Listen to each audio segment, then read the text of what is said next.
इसमें 50 important biology के question देखेंगे, जो कि दोस्तों बहुत ही इंपॉर्टेंट होगा ये क्वेश्चन आगे आने वाले बायो ग्रुप डी के एग्जाम के लिए दोस्तों। और दोस्तों ये इसमें खासियत ये है कि इसके जितने भी क्वेश्चन होंगे दोस्तों सेलेक्टेड क्वेश्चन होंगे और मोस्ट रिपीटेड क्वेश्चन होंगे, जो कि एग्जाम में बार बार सेट पैटर्न के क्वेश्चन पूछे जाते हैं। वो क्वेश्चन मैं शामिल किया हूँ, आगे आने वाले एग्जाम में जरूर आपके शिफ्ट में ये क्वेश्चन देखने के लिए मिलेगा दोस्तों। तो वीडियो को जरा सा भी स्किप नहीं कीजिएगा, वीडियो को फुल वॉच कीजिएगा दोस्तों।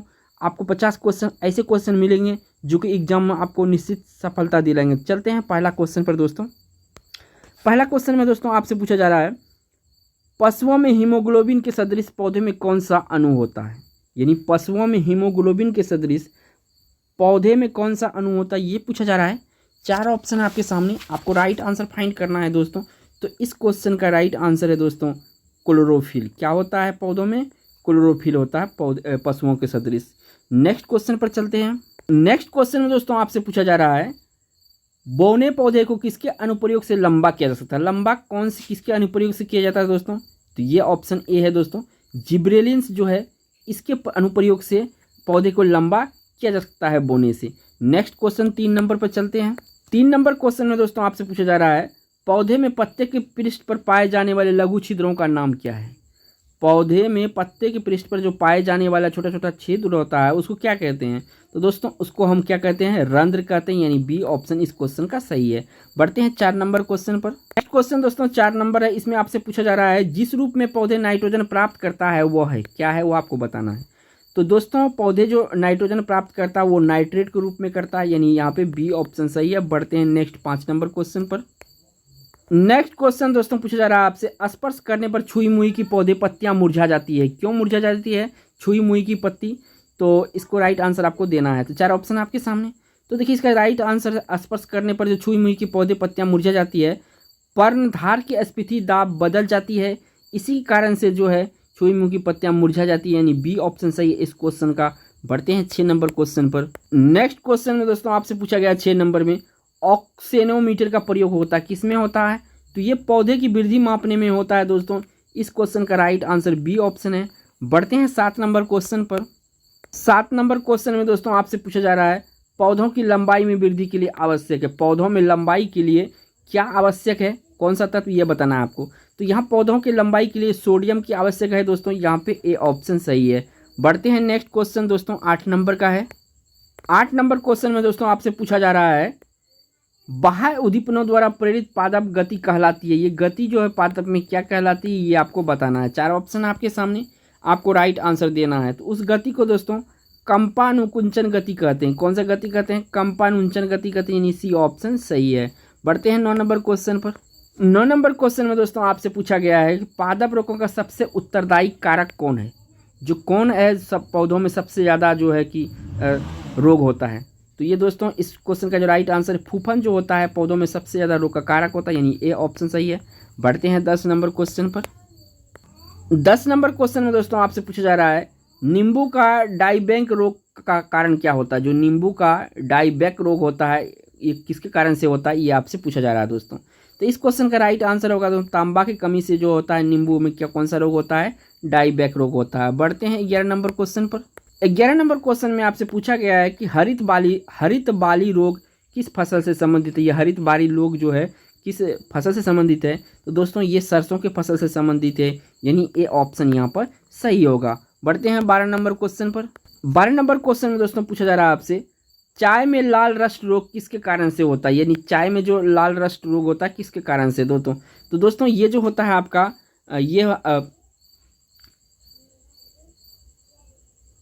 ये आपका हरे शैवाल कारण से होता है, यानी डी ऑप्शन यहाँ पर सही है। नेक्स्ट क्वेश्चन 13 नंबर में पूछा गया दोस्तों, धान का प्रसिद्ध रोग खैरा रोग किसके कारण से। बीबीआई क्वेश्चन है दोस्तों। अगर दोस्तों ये सीरीज को आपकी नहीं देखा है तो ये जाके आप वीडियो के डिस्क्रिप्शन में लिंक है, रेलवे ग्रुप डी का सीरीज देख सकते हैं। तो यहाँ पे अगर हम धान की प्रसिद्ध रोग खैरा रोग की बात कर रहे थे, तो खैरा रोग का जो कारण होता है दोस्तों, ये होता है आपका जस्ता की कमी के कारण से जो होता है, खेतों में जस्ता की कमी के कारण से जो है आपका धान में खैरा रोग होता है, यानी यहाँ पे डी ऑप्शन सही है। बढ़ते हैं 14 नंबर क्वेश्चन पर। 14 नंबर क्वेश्चन में दोस्तों से आपसे पूछा गया, नींबू का कैंकर रोग किससे होता है। जो नींबू का कैंकर रोग होता है ये किससे होता है, ये आपको बताना है। तो नींबू का कैंकर रोग दोस्तों जीवाणु से होता है, यानी यहाँ इस क्वेश्चन का राइट आंसर बी ऑप्शन है। बढ़ते हैं नेक्स्ट क्वेश्चन जो कि आपका 15 नंबर का क्वेश्चन है। नेक्स्ट क्वेश्चन दोस्तों आपसे पूछा जा रहा है अग्नि निर्जा रोग किससे संबंधित है। जो अग्नि निर्जा रोग होता है ये किससे संबंधित होता है दोस्तों। तो दोस्तों अग्नि निर्जा रोग आपका सेब से संबंधित होता है, यानी इस क्वेश्चन का राइट आंसर ए ऑप्शन है। बढ़ते हैं 16 नंबर क्वेश्चन पर।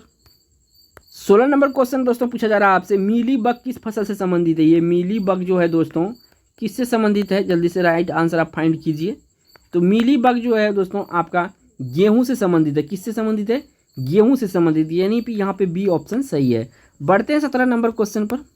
नेक्स्ट क्वेश्चन दोस्तों पूछा जा रहा है आपसे फसलों पर आक्रमण करने की कीट प्राय कौन सी अवस्था अधिक हानि पहुंचाती है। तो दोस्तों ये जो अवस्था है सबसे ज़्यादा खतरनाक अवस्था आपका हानि पहुंचाती है फसल पर प्यूपा। ऑप्शन याद रखिएगा, प्यूपा बहुत इंपॉर्टेंट है, यानी बी ऑप्शन यहाँ पर करेक्ट है। 18 नंबर क्वेश्चन में दोस्तों आपसे पूछा गया है पौधे का आर्द्र पतन रोग किसके कारण से होता है। बहुत खतरनाक होता है दोस्तों, पूरा पतझड़ हो जाता है। तो किसके कारण से होता है दोस्तों, ये पीथियम डेबेरेनियम के कारण से होता है, यानी ए ऑप्शन इस क्वेश्चन का राइट आंसर है। बढ़ते हैं 19 नंबर क्वेश्चन पर दोस्तों। नेक्स्ट क्वेश्चन में दोस्तों पूछा गया 19 नंबर में करनाल बट एक बीमारी है। किसकी बीमारी है करनाल बट, ये आपको बताना है दोस्तों। तो करनाल बट आपका गेहूं की बीमारी है, यानी इस क्वेश्चन का राइट आंसर डी ऑप्शन है दोस्तों। बढ़ते हैं आपका 20 नंबर क्वेश्चन पर। नेक्स्ट क्वेश्चन दोस्तों 20 नंबर गेहूं से संबंधित रस्ट रोग का कार्य करने वाले वैज्ञानिक का नाम क्या है। ये क्वेश्चन दोस्तों VVI है, क्योंकि भारत का वैज्ञानिक है ये। तो देखिए दोस्तों गेहूं से संबंधित रस्ट रोग पर कार्य करने वाला जो वैज्ञानिक का नाम है दोस्तों, ये आपका ये जो है केसी मेहता है। बी ऑप्शन सही है दोस्तों। यहाँ पे केसी मेहता जो है ये आपका गेहूं पे रस्ट रोग से संबंधित कार्य करने वाले हैं। बढ़ते हैं नेक्स्ट क्वेश्चन पर। 21 नंबर क्वेश्चन में दोस्तों आपसे पूछा जा रहा है रिंग रोग के नाम से जाना जाता है, यानी रिंग रोग जो है दूसरे क्या नाम है ये बताना है आपको दोस्तों। तो सेथिल रोग को रिंग रोग कहते हैं, यानी ए ऑप्शन यहाँ पे सही है। बढ़ते हैं 22 नंबर क्वेश्चन पर। 22 नंबर क्वेश्चन में दोस्तों पूछा गया है एक विशेष कार्य करने वाले समान कोशिका समूह को क्या कहते हैं। एक विशेष कार्य करने वाले समान कोशिका के समूह को क्या कहते हैं दोस्तों, तो उसको उत्तक कहते हैं, यानी इस क्वेश्चन का राइट आंसर दोस्तों सी ऑप्शन है। बढ़ते हैं 23 नंबर क्वेश्चन पर दोस्तों। 23 नंबर क्वेश्चन में दोस्तों पूछा गया वह उत्तक जो द्वितीय वृद्धि के लिए उत्तरदायी है कौन सा है। तो ये दोस्तों द्वितीय उत्तक की वृद्धि के लिए उत्तरदायी जो होता है कैम्बियम होता है। क्या होता है, कैम्बियम, यानी सी ऑप्शन सही है। बढ़ते हैं 24 नंबर क्वेश्चन पर। 24 नंबर क्वेश्चन में दोस्तों पूछा जा रहा है आपसे पौधों में फ्लोएम मुख्यतः उत्तरदायी है। किससे उत्तरदायी है, तो ये दोस्तों आहार वहन के लिए उत्तरदायी होता है, यानी ये ऑप्शन इस क्वेश्चन का सही आंसर है। बढ़ते हैं नेक्स्ट क्वेश्चन पर। नेक्स्ट क्वेश्चन में दोस्तों पूछा जा रहा है आपसे पेड़ पौधों में जाइलम मुख्यतः जिम्मेदार होता है। किस लिए जिम्मेदार होता है ये आपको बताना है दोस्तों। तो ये दोस्तों जल वहन के लिए जिम्मेदार होता है आपका पेड़ पौधों में क्या, जाइलम। नेक्स्ट क्वेश्चन में पूछा जा रहा है दोस्तों एक वृक्ष की आयु का पता किसके द्वारा लगाया जा सकता है। एक वृक्ष की आयु की पता किसके द्वारा लग, यानी कितने वर्ष का ये वृक्ष है, कैसे पता लगाया जा सकता है ये पूछा जा रहा है। तो इस क्वेश्चन का जो राइट आंसर दोस्तों वार्षिक वलयों की गिनती करके जो है आप वृक्ष का उम्र या आयु पता लगा सकते हैं। बढ़ते हैं 27 नंबर क्वेश्चन पर। नेक्स्ट क्वेश्चन दोस्तों 27 नंबर में पूछा जा रहा है आर्किड में विलामेन उत्तक पाया जाता है। आर्किड में विलामेन उत्तक पाया जाता है, आपको बताना है 27 का राइट आंसर। तो दोस्तों 27 का जो राइट आंसर है दोस्तों बी ऑप्शन सही है, मूलों में पाया जाता है विलामेन उत्तक। नेक्स्ट आपका 28 नंबर पर चलते हैं। नेक्स्ट क्वेश्चन दोस्तों इसमें पूछा जा रहा है आपसे निम्न में से किसकी सक्रियता के कारण वृद्धि वलय बनती है। वृद्धि वलय जो बनती है किसके सक्रियता के कारण से बनती है दोस्तों, तो ये प्राथमिक एधा के कारण से, यानी डी ऑप्शन यहाँ पे सही है। बढ़ते हैं नेक्स्ट क्वेश्चन जो कि आपका 29 नंबर का क्वेश्चन है। नेक्स्ट क्वेश्चन में 29 नंबर में पूछा जा रहा है एक वृक्ष के पुराने तने के अनुप्रस्थ काट में 50 वार्षिक वलय मिलते हैं, वृक्ष की आयु होगी।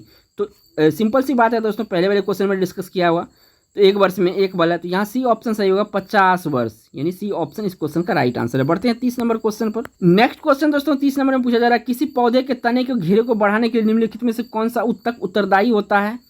तने को बढ़ाने के लिए कौन सा, ये पार्श्व विभाजित उत्तक जो होता है, पार्श्व विभाजित उत्तक, ये उत्तरदायी होता है, यानी इस क्वेश्चन का राइट आंसर ए ऑप्शन है। बढ़ते हैं 31 नंबर पर। नेक्स्ट क्वेश्चन 31 नंबर में आपसे पूछा जा रहा है दोस्तों जलोभिद निम्न में से किसकी उपस्थिति के कारण जल पर तैरते हैं। ये जल पर जो तैरते हैं जलोभिद किसकी उपस्थिति के कारण से, तो ये वायु उत्तक के कारण से जो है कि जल पर ये तैरते हैं, यानी इस क्वेश्चन का राइट आंसर डी ऑप्शन है। बढ़ते हैं नेक्स्ट 32 नंबर क्वेश्चन पर। नेक्स्ट क्वेश्चन दोस्तों 32 नंबर में आपसे पूछा जा रहा है शीर्ष विभाजित उत्तक उत्तरदायी होता है। किसके लिए उत्तरदायी है शीर्ष विभाजित उत्तक, तो आपको बताना है 32 का। तो इसका जो है लंबाई की वृद्धि के लिए जो है आपका शीर्ष विभाजित उत्तक उत्तरदायी होता नहीं, इस क्वेश्चन का राइट आंसर ए ऑप्शन है। बढ़ते हैं 33 नंबर क्वेश्चन पर। नेक्स्ट क्वेश्चन में दोस्तों आपसे पूछा गया है कि विलामेन की आवश्यकता होती है, क्यों होती है विलामेन की आवश्यकता? तो देखिए विलामेन की आवश्यकता नमी के अवशोषण के लिए आवश्यक होती है, यानी इस क्वेश्चन का राइट आंसर दोस्तों सी ऑप्शन है। बढ़ते हैं 34 नंबर क्वेश्चन पर। 34 नंबर क्वेश्चन में दोस्तों आपसे पूछा गया पादपों में मेरिस्टेमी उत्तक के बारे में निम्नलिखित में से कौन सा कथन सही है? तो इसमें जो सही कथन है दोस्तों ये आपका सी ऑप्शन सही है। ये केवल किसी वृक्ष के छाल में होते हैं। कौन सा? मेरिस्टेमी उत्तक जो है किसी वृक्ष का छाल में होते हैं, यानी इस क्वेश्चन का राइट ऑप्शन सी है।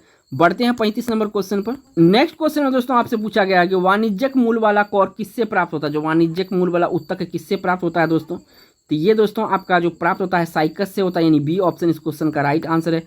बढ़ते हैं 36 नंबर क्वेश्चन पर दोस्तों। नेक्स्ट क्वेश्चन दोस्तों 36 नंबर पूछा गया, निम्नलिखित में से किस एक भारतीय वैज्ञानिक ने पादपों में जल की लंबी दूरी अभिगमन का सिद्धांत प्रस्तुत किया है? तो ये जल की लंबी दूरी का अभिगमन प्रस्तुत सिद्धांत किया था जेसी बोस किया, यानी इस क्वेश्चन का राइट आंसर ए ऑप्शन है। बढ़ते हैं 37 नंबर क्वेश्चन पर। नेक्स्ट क्वेश्चन में दोस्तों पूछा गया आपसे 37 नंबर में वंशागति के अध्ययन को संबंधित जीव विज्ञान की शाखा है। कौन सा जीव विज्ञान का शाखा है?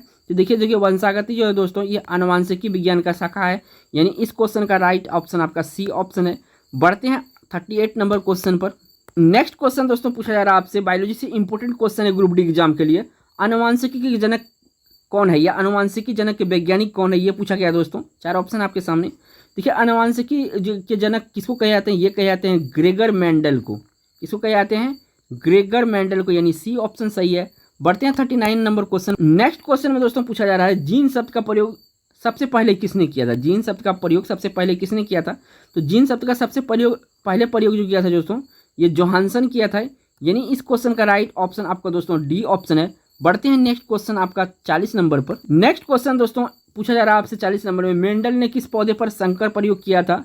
तो दोस्तों ये मटर के पौधे पर संकर प्रयोग किया था, इस क्वेश्चन का राइट ऑप्शन ए ऑप्शन है। बढ़ते हैं 41 नंबर क्वेश्चन पर। 41 नंबर क्वेश्चन में दोस्तों पूछा जा रहा है पारिस्थितिक शब्द का सर्वप्रथम प्रतिपादित करने का श्रेय किसे जाता है? पारिस्थितिक शब्द का तो दोस्तों ये जाता है रीटर को। किसको जाता है? रीटर को, यानी डी ऑप्शन यहाँ पर सही है। बढ़ते हैं 42 नंबर क्वेश्चन पर। नेक्स्ट क्वेश्चन दोस्तों 42 नंबर में पूछा जा रहा है पारिस्थितिक तंत्र के 2 घटक कौन से हैं? ये 2 घटक कौन सा है पारिस्थितिक तंत्र के, ये बारे में बताना है। तो इसके 2 घटक दोस्तों जैविक घटक और अजैविक घटक होता है, यानी इस क्वेश्चन का राइट आंसर बी ऑप्शन है। बढ़ते हैं नेक्स्ट क्वेश्चन 43 नंबर पर। नेक्स्ट क्वेश्चन 43 नंबर में पूछा जा रहा है निम्न में से कौन सा पारितंत्र का अजीवीय घटक है? अजीवीय घटक जो है दोस्तों जल है, यानी सी ऑप्शन सही है यहाँ पर। इस क्वेश्चन का राइट आंसर सी है। बढ़ते हैं 44 नंबर पर दोस्तों। नेक्स्ट क्वेश्चन 44 नंबर में पूछा जा रहा है दोस्तों आपसे, किसी पारिस्थितिक तंत्र में ऊर्जा का प्रभाव के बारे में कौन सी श्रृंखला सही है? इनमें राइट आंसर देना है। तो इस क्वेश्चन का राइट आंसर सी ऑप्शन सही है, उत्पादक उपभोक्ता अपघटक, यानी इस क्वेश्चन का राइट ऑप्शन आपका सी है। बढ़ते हैं 45 नंबर क्वेश्चन पर। 45 नंबर क्वेश्चन में दोस्तों पूछा जा रहा है आपसे, किसी श्रृंखला में प्राथमिक उपभोक्ता होते हैं। क्या होते हैं प्राथमिक उपभोक्ता? उत्पादकों, उपभोक्ताओं एवं अपघटकों। ये वाला जो ऑप्शन है ए ऑप्शन इस क्वेश्चन का राइट ऑप्शन है। बढ़ते हैं 46 नंबर क्वेश्चन पर। नेक्स्ट क्वेश्चन दोस्तों पूछा जा रहा है आपसे, किसी श्रृंखला में प्राथमिक उपभोक्ता होते हैं। क्या होते हैं प्राथमिक उपभोक्ता? तो देखिए दोस्तों प्राथमिक उपभोक्ता शाकाहारी होता है, इस क्वेश्चन का राइट आंसर बी ऑप्शन है। बढ़ते हैं नेक्स्ट 47 नंबर क्वेश्चन पर। नेक्स्ट क्वेश्चन दोस्तों आपसे पूछा जा रहा है, इसमें किसी पारितंत्र में उत्पादकों का कार्य होता है। क्या होता है उत्पादकों का कार्य? 4 ऑप्शन में राइट आंसर बताना है। तो उत्पादकों का जो कार्य होता है सौर ऊर्जा को पकड़ना एवं इसको रासायनिक ऊर्जा में बदलना, जो है ये पारितंत्र का उत्पादकों का कार्य होता है। बढ़ते हैं 48 नंबर क्वेश्चन पर। नेक्स्ट क्वेश्चन दोस्तों 48 नंबर का है। इसमें पूछा जा रहा है पारितंत्र में ऊर्जा का प्राथमिक मुख्य स्रोत क्या है दोस्तों? तो पारितंत्र में अगर ऊर्जा का स्रोत देखा जाए तो ये आपका सूर्य का प्रकाश होता है, यानी ए ऑप्शन सही है। बढ़ते हैं 49 नंबर क्वेश्चन पर। नेक्स्ट क्वेश्चन में दोस्तों पूछा जा रहा है आपसे कि किसी पारितंत्र में सबसे बड़ी संख्या होती है, किसी का सबसे बड़ा संख्या होती है? तो ये प्राथमिक उत्पादकों की जो है सबसे बड़ी संख्या होती है दोस्तों, ए ऑप्शन सही है यहाँ पर। बढ़ते हैं 50 नंबर, इस वीडियो का लास्ट क्वेश्चन दोस्तों। नेक्स्ट क्वेश्चन 50 नंबर का है दोस्तों। इसमें पूछा गया वायु एवं जल की क्रिया द्वारा भूमि हटाव कहलाता है। क्या कहलाता है? भूमि हटाव क्रिया। तो ये अपरदन क्रिया कहलाता है दोस्तों अगर आप यहाँ तक वीडियो देख लिए हैं तो आप लोगों को तहे दिल से धन्यवाद दोस्तों। अगर इस चैनल पे पहली बार वीडियो देख रहे हैं दोस्तों तो ग्रुप डी से संबंधित वीडियो जो है कि आपको रेगुलर मिलते रहेंगे, तो चैनल को सब्सक्राइब करके बेल आइकन प्रेस कर सकते हैं। थैंक्स फॉर वॉचिंग दोस्तों।